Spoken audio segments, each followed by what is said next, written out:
સુરતમાં એક કમકમાટી ભરી ઘટના સામે આવી છે। સુરત શહેરમાં કમકમાટી ભરી ઘટના સામે આવી છે। સુરતના ભાટા ગામમાં ગુંગળામણના કારણે એક જ પરિવારના 3 સભ્યોના કરુણ મોત નીપજ્યા છે।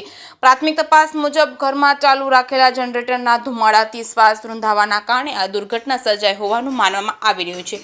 આ ઘટનાની જાણ થતાં જ પોલીસ કાફલો અને ફાયર બ્રિગેડની ટીમ ઘટનાસ્થળે દોડી આવી હતી। વધુ તપાસ હાથ ધરી હતી। સુરતના ભાટા ગામમાં જનરેટરના ધુમાડાથી ગુંગળામણ તથા 3 લોકોના મોત થયા હતા। રૂમમાં જનરેટર ચાલુ રહી જતા ધુમાડા રૂમમાં ફેલાઈ ગયો હતો। એક પુરુષ અને 2 મહિલા સહિત 3ના મોત થયા હતા। ઘટનાની જાણ થતાં જ પોલીસ કાફલો ઘટનાસ્થળે પહોંચ્યો હતો। ઘટનાની જાણ થતાં સ્થાનિક રહીશો મદદે દોડી આવ્યા હતા। પોલીસ સાથે મળી સૌપ્રથમ જનરેટર બંધ કર્યું હતું અને મૃતકોને બહાર કાઢ્યા હતા। હાલમાં મૃતદેહને પીએમ અર્થે ખસેડવામાં આવ્યા છે। પોલીસે તપાસનો ધમધમાટ શરૂ કર્યો છે। સ્થાનિક રહીશો અને પરિવારજનોના નિવેદન લેવામાં આવી રહ્યા છે।